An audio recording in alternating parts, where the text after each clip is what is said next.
वो देर रात तक बैठकर पहले से भी ज्यादा नुकीली कीलें बनाता है और दोबारा से रोड पर फैला देता है। लेकिन इस बार ये काम करते हुए उसे स्विंग देख लेती है और ये सब देखकर रोने लगती है, क्योंकि उसे लगता है कि ऐसा करने से किसी का एक्सीडेंट भी हो सकता है और पुलिस को पता चलने पर उन्हें अरेस्ट भी किया जा सकता है। लेकिन जायगो उसे समझाता है कि यहाँ सभी लोग रिश्वत हो रहे हैं, इसलिए उन्हें डरने की जरूरत नहीं है और यहाँ आने वाले सभी लोग अमीर टूरिस्ट होते हैं, इसलिए उन्हें धोखा देना भी कोई गलत काम नहीं है। तो स्विंग मान जाती है। दिन बीतने के साथ ही जायगो अच्छा पैसा कमाने लगता है। एक दिन जायगो के पास कंस्ट्रक्शन साइट के ओनर की वाइफ येरी अपनी कार का पंक्चर लगवाने आती है और जायगो पंक्चर लगाता है। इस बीच स्विंग कस्टमर को खुश करने के लिए उसे अपने पास बैठाकर चाय पानी को पूछता है। येरी को उसकी हालत देखकर तरस आने लगता है और वो उसकी एक गुड़िया की कीमत पूछती है और फिर उसे उसके दोगुने पैसे देती है। पर स्विंग को लगता है कि ये पैसे उसे भीख में मिल रहे हैं, इसलिए वो जायगो को येरी की कार का टायर बदलने के लिए पैसे लेने से मना कर देती है। इसके बाद रात हो जाती है और दोनों फिर से कीलों को सड़क पर फैलाने के लिए निकल जाते हैं। स्विंग जायगो से कहती है कि हम यहाँ रोज रोज कीलें रखने आते हैं, तो क्यों ना हम इन कीलों को यहीं पर परमानेंट फिक्स कर दें। ऐसे ही एक दिन रात में वो जब कीलें बिछा रहे होते हैं तो वहाँ से पुलिस वाले गुजरते हैं, जो उनसे पूछते हैं कि वो लोग इतनी देर रात रोड पर क्या कर रहे हैं। वो दोनों पुलिस से कहते हैं कि ये हमारा पर्सनल मैटर है। अगली सुबह ये दोनों थोड़े परेशान दिखाई देते हैं, क्योंकि काफी देर से उनके पास कोई कस्टमर नहीं आया था। तभी स्विंग गुड़िया को बेचकर कमाए हुए पैसे निकालती है। उन पैसों को लेकर जायगो स्टोर पर जाता है और अपना पहले का सारा उधार क्लियर करके बियर खरीदता है। उधर स्विंग पहली बार सलून में जाकर अपने बाल बनवाती है। जब बियर शॉप का ओनर मिस्टर मन को बताता है कि जायगो ने अपना सारा उधार एक ही बार में क्लियर कर दिया है, तो मिस्टर मन को उन पर शक होने लगता है। रात को जायगो और स्विंग फिर से रोड पर जाते हैं और ड्रिल मशीन से गड्ढा करके कीलों को वहीं फिक्स करने की कोशिश करते हैं। इनका ये प्लान काम करता है। इस दौरान येरी को पता चलता है कि उसकी बेटी को किसी ने किडनैप कर लिया है और जब पुलिस उससे पूछती है कि उसे किसी इंसान पर शक है, तो अचानक उसकी नजर स्विंग से खरीदी हुई गुड़िया पर पड़ती है। वो उस गुड़िया को फेंक देती है और उसी पर किडनैपिंग का आरोप लगाती है। पर पुलिस को लगता है कि उनके पास जायगो और स्विंग को अरेस्ट करने के लिए कोई पुख्ता सबूत नहीं है। इसी बीच एक पुलिस वाला कहता है कि उसने उन दोनों को देर रात सड़क पर अजीब हरकतें करते देखा था। अगले कुछ ही घंटों में पुलिस जायगो को शक की बिना पर अरेस्ट कर लेती है, जहाँ स्विंग रोते हुए कहती है कि हमने कोई किडनैपिंग नहीं की। इसके बाद जायगो से पुलिस स्टेशन में पूछताछ की जाती है और दूसरी तरफ कुछ पुलिस वाले उसकी दुकान पर तलाशी लेने जाते हैं। स्विंग के डैड को दुकान का मालिक होने के कारण बुलाया जाता है, पर वो अपनी बेटी और दामाद को सपोर्ट करने के बजाय अपनी बेटी की इंसल्ट करता है कि उसने जायगो जैसे आदमी को चुनकर अपनी जिंदगी खराब कर ली। काफी जांच पड़ताल के बावजूद भी पुलिस को इनके खिलाफ कोई सबूत नहीं मिलता, इसलिए वो जल्द ही जायगो को छोड़ देती है, वो भी बिना कोई चार्ज लगाए। एक पुलिस ऑफिसर उससे माफी मांगते हुए उसे घर तक छोड़ने जाता है। अगले दिन जायगो फिर से अपना औजार तैयार करता है, क्योंकि उसके यहाँ न आने की वजह से उनका काफी नुकसान हुआ था। उसे परेशान देखकर स्विंग कहती है कि चिंता की कोई बात नहीं, जल्दी सब ठीक हो जाएगा। वहीं दूसरी ओर मिस्टर मन पुलिस के साथ बैठा हुआ बात करता है कि जरूर जायगो कुछ छुपा रहा है, लेकिन पुलिस बिना सबूत के कुछ नहीं कर सकती थी। वो पुलिस से उसकी दुकान पर नजर रखने के लिए कहता है। तभी रात जब स्विंग रोड पर कील ठोकने के लिए जाती है, तभी मिस्टर मन उसे देख लेता है। जैसे ही वो वहाँ से चली जाती है तो मिस्टर मन रोड पर जाता है और वहाँ पर लगी कीलों को देखकर सब कुछ समझ जाता है और वो स्विंग और जायगो को ब्लैकमेल करने की सोचता है। इस बीच जायगो काफी पैसा कमा लेता है और जी खोलकर खर्च करता है। एक दिन बूढ़े कपल की गाड़ी सड़क पर लगी कील की वजह से पंक्चर हो जाती है और वो रिपेयर कराते वक्त जायगो से डिस्काउंट मांगते हैं, क्योंकि उन्हें जल्दी हॉस्पिटल जाना था। लेकिन जायगो फिर भी एक्स्ट्रा पैसे मांगता है। इसके बाद जब स्विंग ग्रोसरी स्टोर पर जाती है तो वहाँ उसे मिस्टर मुन मिलता है, जो कहता है कि मुझे तुम्हारी कील वाली चाल के बारे में पता चल चुका है और अगर तुम चाहती हो कि मैं इस राज को राजी रखूं तो इसके बदले तुम्हें अकेले में मुझसे मिलने आना होगा। उस रात दोनों में से किसी को नींद नहीं आती। जायगो को महसूस होता है कि उसने बूढ़े लोगों से ज्यादा पैसे लेकर सही नहीं किया और वो दुखी हो जाता है। इधर स्विंग इस बात से परेशान थी कि मिस्टर मन ने उसे अकेले में मिलने के लिए कहा था, जिसका साफ मतलब है कि वो उसके साथ कुछ गलत करने वाला है। सोचते सोचते स्विंग अपने हस्बैंड से पूछती है कि अगर किसी को हमारे इस घोटाले के बारे में पता चला तो हम क्या करेंगे, जिस पर वो कहता है कि हम उस इंसान के पुलिस तक पहुंचने से पहले ही ये काम करना हमेशा के लिए छोड़ देंगे। अगले दिन बहुत सोच विचार के बाद स्विंग मिस्टर मन से अकेले में मिलने चाहती है और अपने इस घोटाले को राज रखने के लिए उसे मिस्टर मन के साथ इंटीमेट होना पड़ता है। इसके बाद मिस्टर मन पुलिस को कहता है कि उन्हें जायगो की दुकान पर नजर रखनी चाहिए। इधर मिस्टर मन के साथ इंटीमेट होने के बाद स्विंग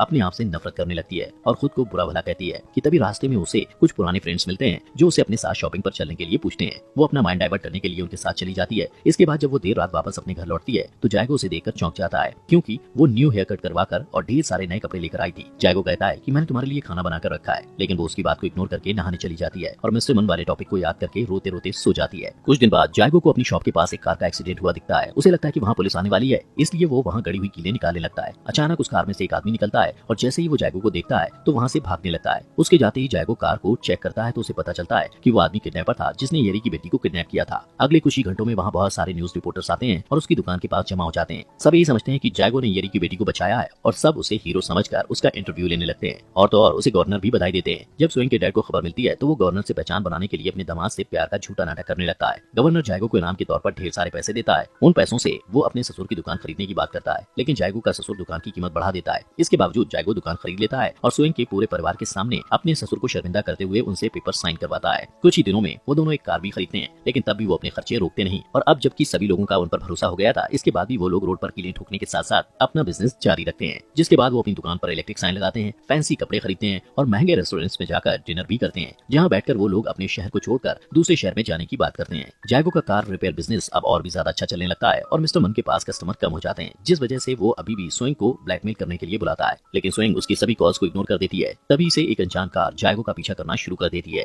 एक दिन जायगो एक दुकान के बाहर बैठा बियर पी रहा होता है कि तभी अचानक उसे एक पुलिस वाले की आवाज सुनाई देती है, जिसका पीछा करता हुआ वो हॉस्पिटल तक पहुंच जाता है, जहां उसे पता चलता है कि उसकी लगाई कीलों की वजह से एक और ड्राइवर का एक्सीडेंट हुआ था। जायगो हॉस्पिटल से बाहर आकर अपने किए पर शर्मिंदा होता है। तभी मिस्टर मन उसे ढूंढता हुआ आता है और उसे बताता है कि इससे पहले कि मैं सभी को बता दूं कि ये सब तुम्हारी गलती की वजह से हुआ है, तुम्हें यहाँ से चले जाना चाहिए। परेशान जायगो अपनी कार में बैठकर रोता हुआ सोचता है कि ये सब मिस्टर मन को कैसे पता चला। तभी उसे समझ आता है कि मिस्टर मन उसके बारे में हमेशा से जानता था। वो परेशान होकर जल्दी से घर आता है और घर पहुंचते ही सबसे पहले अलमारी में रखे पैसे निकालकर जलाने लगता है, जो स्विंग ने बचा कर रखे थे। स्विंग रोते हुए उसे रोकने की कोशिश करती है और तभी वो जायगो को बताती है कि मिस्टर मन को मुंह बंद रखने के लिए उसे अपने आप को उसके हवाले करना पड़ा था। स्विंग जायगो से कहती है कि ये सारे पैसे हम दोनों ने मिलकर बहुत मेहनत से कमाए हैं, इसलिए मैं तुम्हें ऐसे जलाने नहीं दूंगी। सारी बातें जानकर जायगो को बहुत दुख होता है कि उसकी वाइफ ने चंद पैसों के लालच में उसे धोखा दिया था, इसलिए वो उन सभी पैसों को स्विंग के पास छोड़कर रोता हुआ घर से बाहर निकल जाता है और रोड पर जाकर अपने हाथों से उन कीलों को निकालने की कोशिश करता है, लेकिन वो इतनी बुरी तरीके से अंदर घुसी थी कि उन्हें आसानी से निकालना मुश्किल था। अगली सुबह जब स्विंग नए कपड़े पहनकर मेकअप कर रही होती है तो जायगो एक ट्रक किराए पर लाता है और उस रोड पर चलाता है ताकि उस ट्रक के वजन के साथ सारी कीलें हमेशा के लिए